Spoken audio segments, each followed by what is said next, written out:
Hi friends, அனைவருக்கும் வணக்கம். இந்த வீடியோ பதிவில் நம்ம பார்ட் 23 வீடியோ டாப் 5 கொஷின் சீரீஸில் பார்ட் 23 வீடியோ தான் பார்க்க போகிறோம். ஸோ பார்ட் 22ல் வந்து நம்ம 20 கொஷின்ஸ் பார்த்துருப்போம். முகலாயர்கள் சம்மந்தமான கொஷின்ஸ் எல்லாமே பார்த்துருப்போம். இந்த வீடியோவில் வந்து another 20 கொஷின்ஸ் வந்து பார்க்க போகிறோம். அதுவுமே முகலாயர்கள் சம்மந்தமான ஒரு கொஷின்ஸ் தான்.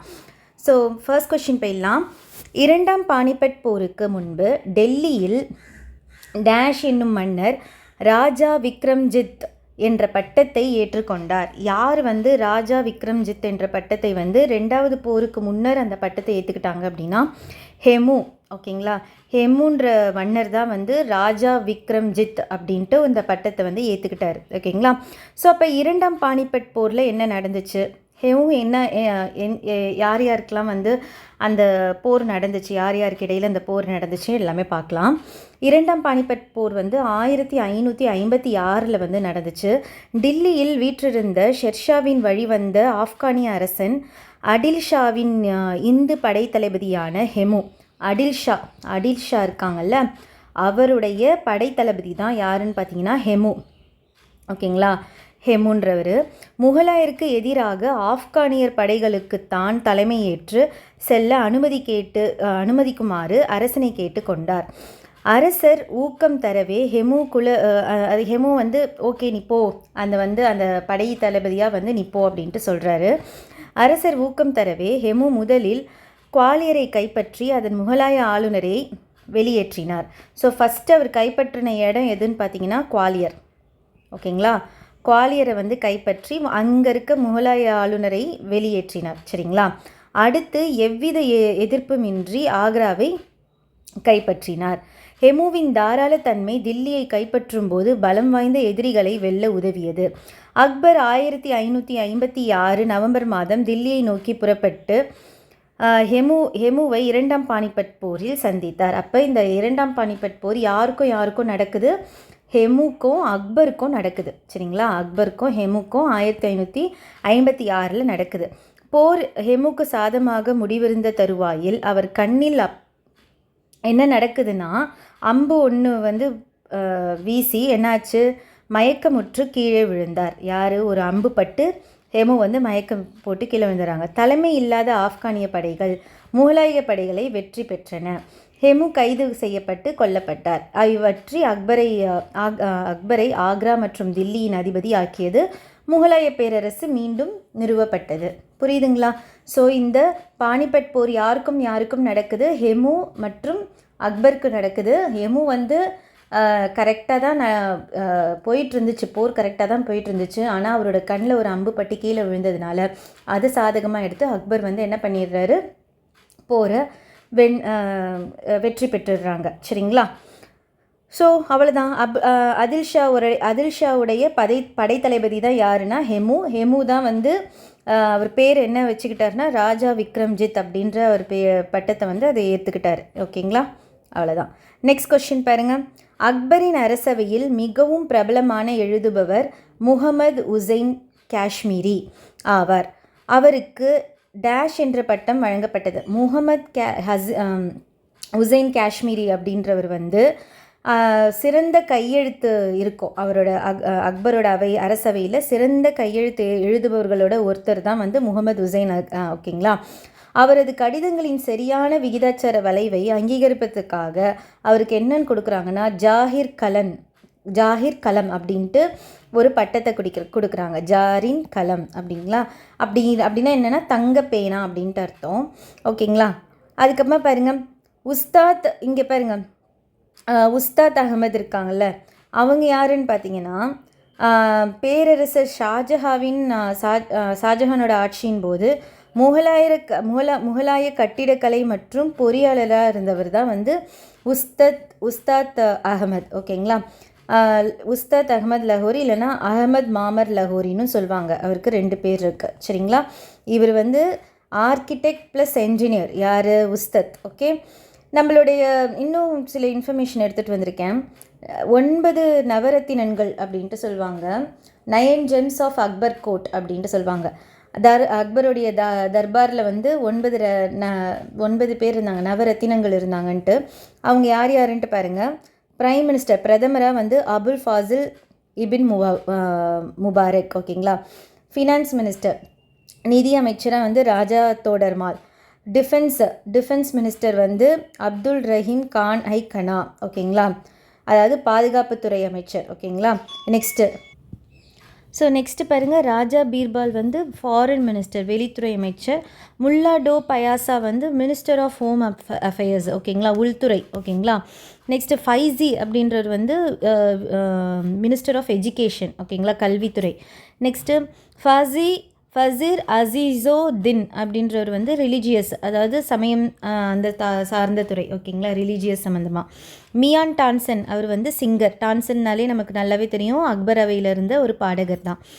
ராஜா மன்சிங் ஒன் வந்து chief of staff of Mughal army. ஓகேங்களா, படைத்தளபதியாக இருந்தார் ஆர்மி. ஓகேங்களா, ஓகே, இவங்க தான் வந்து 9 ஜெம்ஸ். ஓகேங்களா, of Akbar court. Next question பாருங்கள், கூற்று காரணம். அக்பர் மன்சப்தாரி முறையை அறிமுகப்படுத்தினார். கரெக்டு. இந்த முறை ஈரானிலிருந்து கடன் வாங்கப்பட்டதுன்றது வந்து தப்பு. சரிங்களா, ஸோ ஃபஸ்ட்டு மன்சப்தாரி சிஸ்டம் வந்து இன்ட்ரடியூஸ் பண்ணது வந்து அக்பர் தான். அந்த ஸ்டேட்மெண்ட் கரெக்டு. செகண்ட் ஸ்டேட்மெண்ட் தப்பு.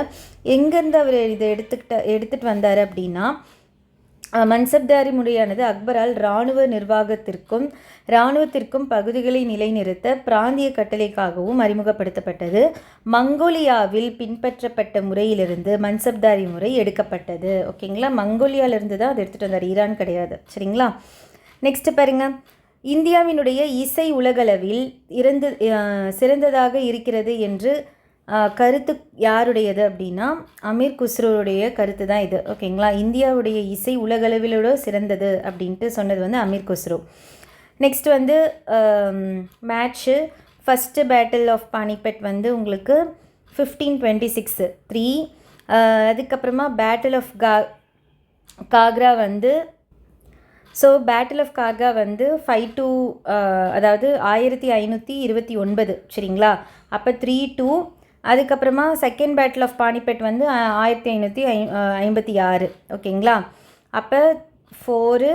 அதுக்கப்புறமா பேட்டில் ஆஃப் கன்வா வந்து 1. சரிங்களா, ஸோ 3-4 வந்து ஆன்சரு. ஆனால் நமக்கு இந்த ஆப்ஷனே இல்லை, 3-4-1 அப்படின்ற ஒரு ஆப்ஷனே இல்லை.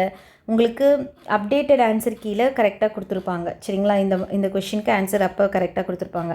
நெக்ஸ்ட்டு, தின் ஹிலாயை ஏற்றுக்கொண்ட அக்பரின் அவையில் இருந்த ஒரே ஒரு இந்து அரசவையினர் யாருன்னு பார்த்தீங்கன்னா பீர்பால், ராஜா பீர்பால் அவர்கள் தான். அவர் வந்து அதை அக்செப்ட் பண்ணிக்கிட்டார். தின் ஹிலாஹின்ற அந்த இதுவை வந்து கடவுள் ஒரே ஒருவர் அப்படின்றத வந்து அவர் அக்செப்ட் பண்ணிக்கிட்டார். சரிங்களா, நெக்ஸ்ட்டு பாருங்கள், புலந்தர் தர்வாசா பதேபூர் சிக்ரி யாருதுன்னு பார்த்தீங்கன்னா அக்பர்து. அலாய் தர்வாசா டெல்லி வந்து அலாவுதீன் கில்ஜி. மோதி மசூதி டெல்லி வந்து அவுரங்கசீப். மோதி மசூதி ஆக்ரா வந்து ஷாஜஹான். ஓகேங்களா, ஸோ இங்கே கொடுத்துருப்பாங்க திவானி காஸ், திவானி ஆம், பஞ்ச் மஹால், ரங் மஹால், அதுக்கப்புறமா சலின் சிட்சியன் கல்லறை, புலந்தர்வாசா. இது எல்லாமே வந்து அக்பரால் கட்டப்பட்ட ஒரு இது. ஓகேங்களா, அக்பரால் கட்டப்பட்டவை ஆகும். ஸோ புலந்தர்வாசா வந்து அக்பர்.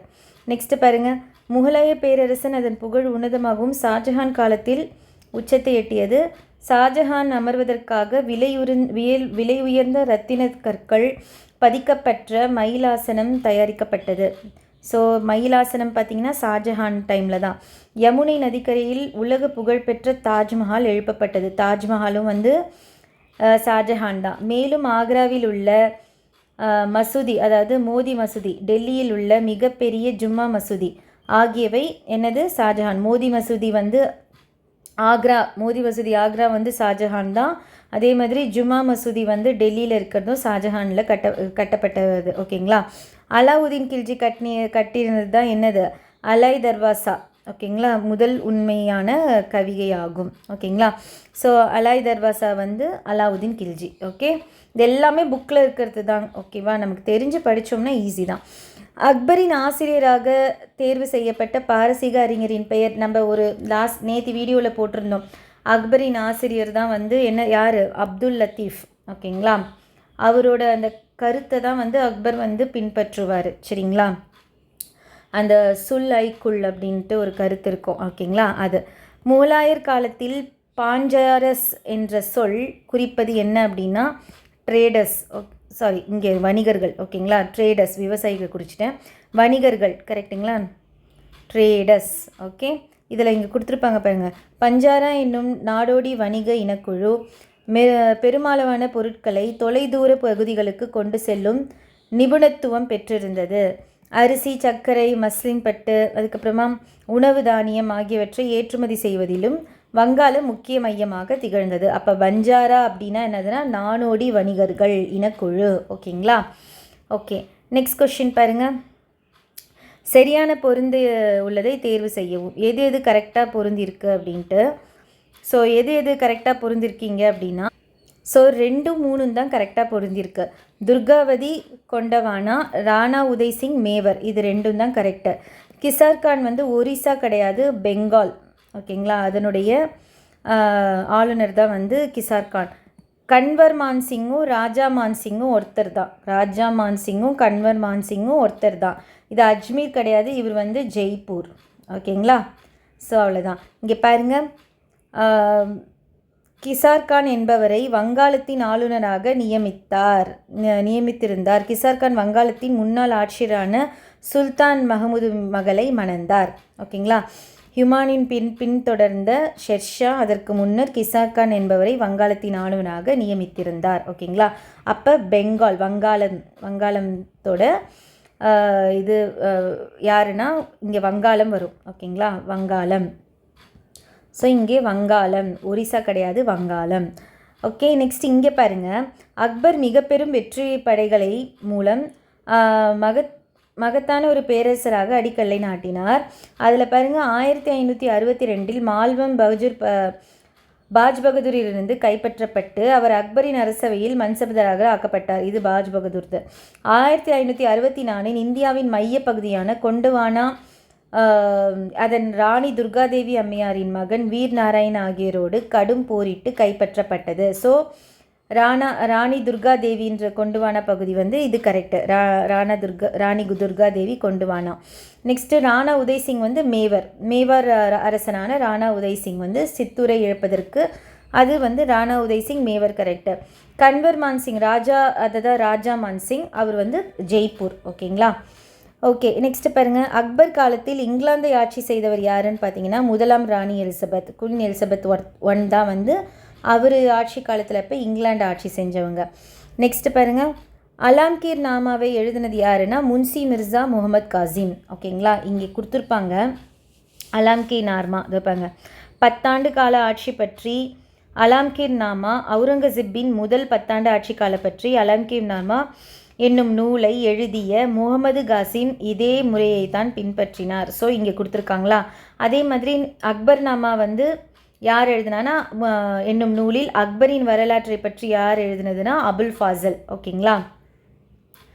அதே மாதிரி அறிவியல், புள்ளியியல் இதிலெல்லாம் வந்து புவியியல், பண்பாடு ஆகியவற்றின் மீது ஐனி அக்பரி கொண்டுள்ள அக்கறையாகவே அது பாராட்டப்பட வேண்டும்.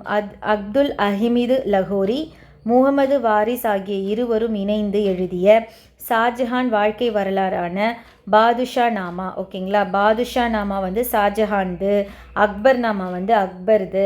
இது எழுதினது வந்து அபுல் ஃபாசில், இதை எழுதினது வந்து ஹமீது லஹோரி, அப்துல் ஹமீது லஹோரி, முகமது வரிஸ். ஓகேங்களா.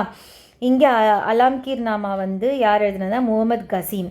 ஓகே, அதுக்கப்புறமா பாபரின் சகத்தாய் துருக்கிய மொழியில் எழுதிய சுயசரிதத்தை அப்துல் ரஹீம் கான் அப்படின்றவர் வந்து பாரசீக மொழியில் மொழியாக்கம் செய்தார். ஓகேங்களா. இது எல்லாமே வந்து முக்கியமான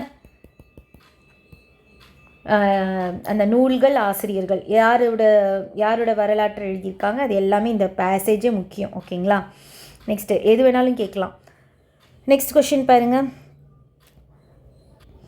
போர்த்துகீஸ் பாதிரியாரால் ஐரோப்பிய ஓவியங்களை எந்த முகலாய மன்னரின் ஆட்சியில் அறிமுகம் செய்யப்பட்டதுன்னா அக்பர். ஓகேங்களா. இங்கே பாருங்கள், தஷ்வந்த் பசவன் ஆகியோர் அக்பரின் அவையை அலங்கரித்த முக்கிய ஓவியர். ஓகேங்களா. ஐரோப்பிய ஓவியங்கள் போர்ச்சுகீஸ் பாதிரிமாரால் அக்பரின் அவையில் அறிமுகம் செய்யப்பட்டது.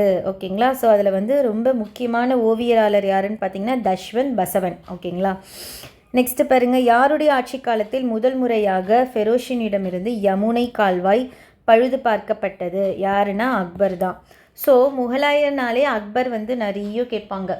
நம்ம வந்து டெல்லி சுல்தானில் முகமது பின் துக்ளக் பற்றி நிறைய கேட்பாங்கன்னு சொல்லியிருந்தோமா.